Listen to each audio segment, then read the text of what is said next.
Magandang araw po, welcome po sa aking channel, Nobnay TV. Patalastas nga po, meron po ba kayong mga properties na napapabayaan or non-performing assets? Plan yung ibenta, pero wala kayong oras pagbenta nito. Kung ito'y pagkakatiwala nyo po sa amin, tawag lang po kayo sa aking numero, usap po tayo, gawan ko po ng video for free. Yes, libre po, wala po kayong babayaran. Tutulungan pa namin kayong mabenta ang inyong property. Kami na po bala sa marketing, sa boosting or paid ads. Even sa tripping, hindi na po kayo mapapagod sa pag-entertain ng mga buyers. Kami na po bala sa lahat. Tawag lang po kayo.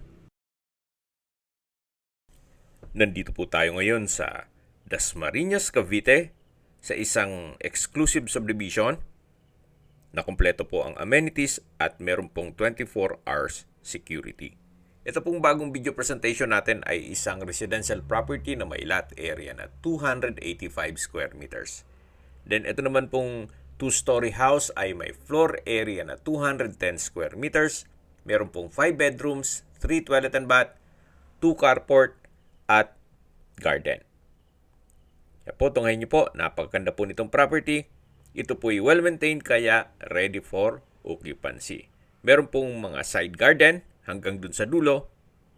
At ito po yung covered carport na kakasya ang 2 SUV. Actually, kung compact cars ay kaya ang 3.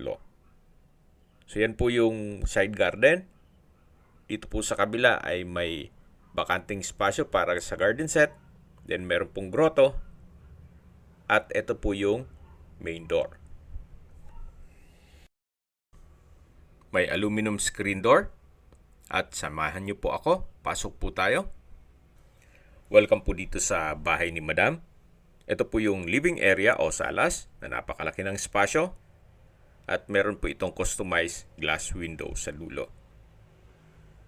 So, ilan pong mga kagamitan ay kasama po. Hindi po lahat, pero mga paintings. Pero meron pong sala set na kasama, dining set, 2 aircon, 2 heater at 2 double bed.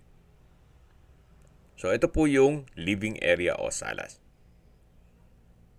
Then dito naman sa side na to ay yung dining area. Ito pong dining set ay kasama po yan.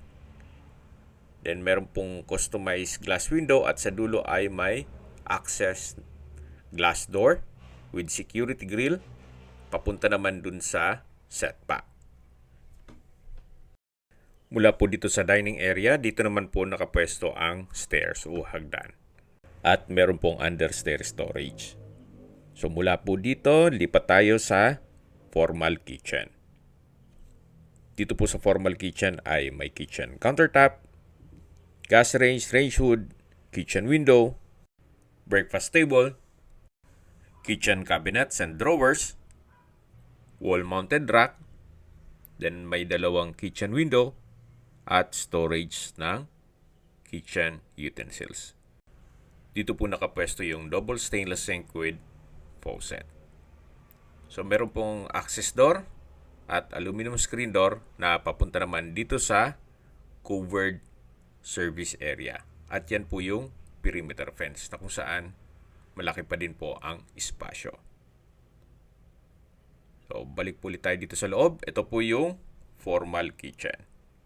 Yung sa dulo po na may mga alak ay pwede rin pong gawin na pass-through window para hindi na po iikot mula dito kung may is-serve na pagkain. Ito naman po yung maid's room na kung saan malaki naman ang espasyo nito. May sariling glass window at high ceiling. Sa pintura, wala po kayong ipapagawa. Maayos po. So, ito po yung maid's room. Then, mula po dito sa formal kitchen, lipat na po tayo dito sa may hagdan. Then, matatanaw dito yung main door. At ito po yung first bedroom. Kung meron man po kayong PWD or senior citizen sa pamilya, itong kwarto na to ang para sa kanila. Malaki naman ang espasyo nito. Meron pong 2 glass window. Then may window type aircon.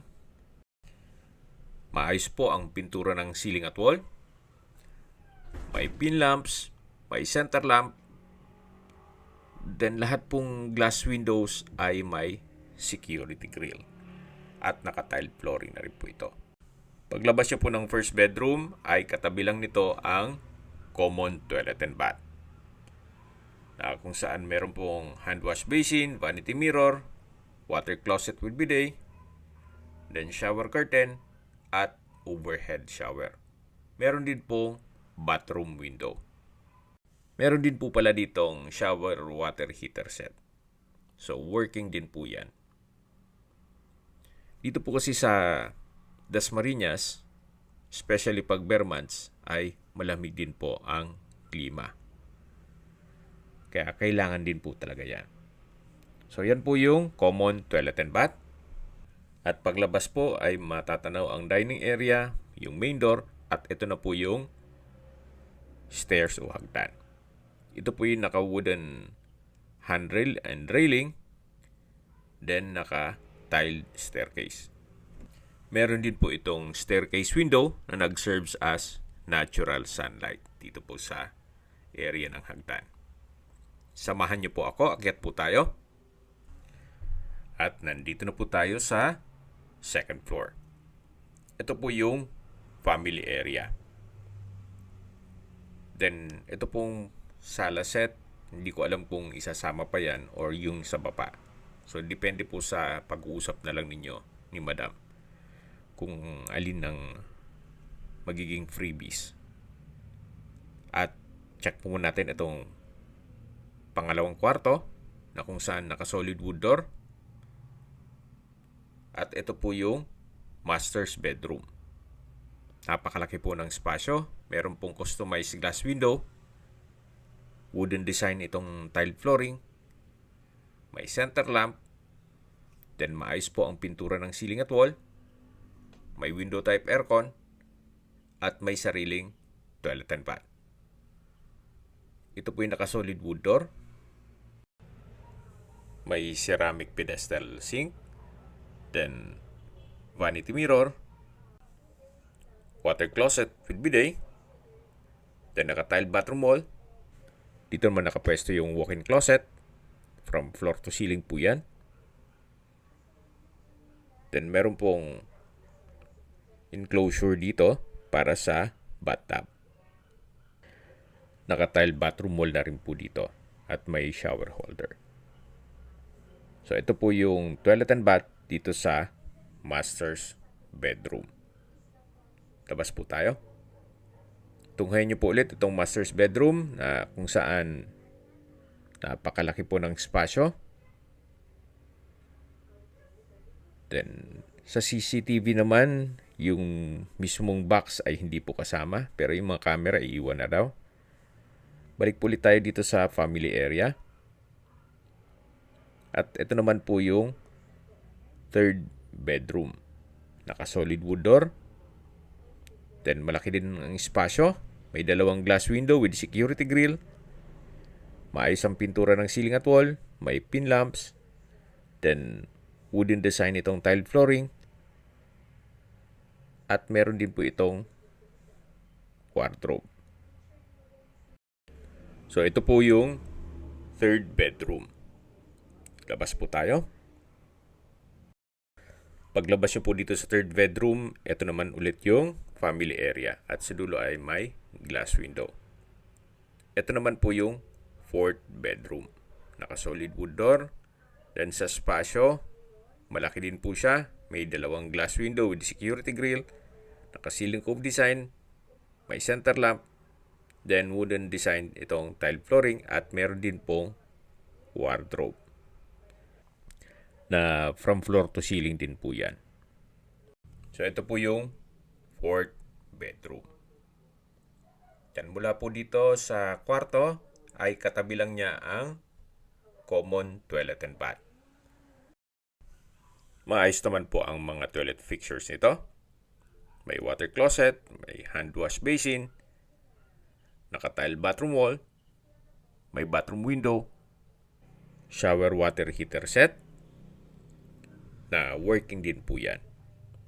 at may shower curtain. So ito po yung common toilet and bath dito sa second floor na malapit lang dito sa fourth bedroom. Yan po ulit yung family area. At meron pong access glass door na papunta naman dito sa balkonahe o terrace na kung saan may security grill na rin po. So mula po dito hanggang dun yan sa may pasad. Habang nag-iikot po tayo at pinagmamasdan nyo po itong buong property, maisingit ko lang po ang distance, location at travel time. Mula po sa mga malls gaya ng SM at Robinsons Dasmariñas, pati po Asia Medic Hospital, ang distance is 2.1 kilometers at ang travel time is 7 minutes. Opo, napakalapit lang po nito sa mga malls at hospital. At yan po yung lagi kong binabanggit sa aking video na dapat nyo i-consider sa paghanap ng property, yung meron pong malapit na hospital. Hindi ko naman po sinasabing sakitin kayo, yan naman po for emergency purpose lang naman. At mula naman po sa St. Paul College, Island Park Campus, ang distance is 3.7 kilometers at ang travel time is 8 minutes. Mula naman po sa De La Salle University at Emilio Aguinaldo College, ang distance is 6 kilometers at ang travel time is 15 minutes. Mula naman po sa Manila o sa airport, ang distance is 41.9 kilometers at ang travel time is 1 hour and 10 minutes. Ganun po kaganda ang lokasyon nitong property at hindi lang po doon, ito po'y malapit mismo sa Governor's Drive. At access roads papuntang Villar City. So bababa na po tayo. Mula po dito sa hagdan, matatanaw natin yung dining area, yung formal kitchen, at yung main door. Then yan po yung living area kung saan napakita ko na sa inyo kanina yan. Paglabas po dito sa main door, yan po yung garden set. Then may pine tree. Yan po yung pedestrian gate, yung main gate. Ito po yung covered carport. At dito naman po yung side garden. Then dito po yung open lanai. Mula po yan sa may dining area na kung saan meron din pong security grill. So pag diniretso nyo po ito, dito naman yung covered na service area o laundry area. Diyan po tayo lumabas kanina. Yan po yung papasok naman sa formal kitchen. Ito po yung concrete fence. Then dito po sa kabilang side ay malaki din ang espasyo. Pwede po pong maglagay ng garden dito. At dito po ilagay yung garden set para malaki ang garahe dun sa harapan ng bahay. So, depende po sa magiging use nyo dun sa vacant space na yon. Okay, sa presyo na po tayo. Binebenta po ito ni owner sa halagang 12 million pesos net. Ibig pong sabihin si buyer po ang sasagot sa lahat ng taxes at expenses with regards to documentation. Good deal na rin po ito. Sa opinion ko lang naman, good deal na po ito. Sa laki ng bahay at may lot area na 285 square meters at wala naman po kayong ipapagawa sa bahay. So, depende pa rin yan sa assessment niyo. Yan naman ay opinion ko lang naman. Sa mahal po ng construction cost ngayon, sa materyales at labor, malamang hindi po aabot ang 12 million ninyo kung bibili pa kayo ng lote. At ganito pa kalaki ang papagawa niyong bahay. Okay, kung may mga katanungan po kayo, tawag lang po kayo sa aking numero. At sa mga kababayan naman natin na nasa ibang bansa, meron po akong Telegram. Sa mga iPhone user naman, may iMessage. Meron din pong Imo, Skype, Viber at WhatsApp. Same number lang po, 0917-316-3399. Sa mga nagtatanong naman po ng aming Facebook, meron po kaming Facebook page na Nov9TV at Facebook Reel Video. Meron din pong TikTok at Instagram. May ibang YouTube channel po kami na The Nov9TV Channel, Nov9TV Listings, at Nov9TV On The Spot. Real Talk, Real Fast. Sana po naibigan nyo ang video presentation.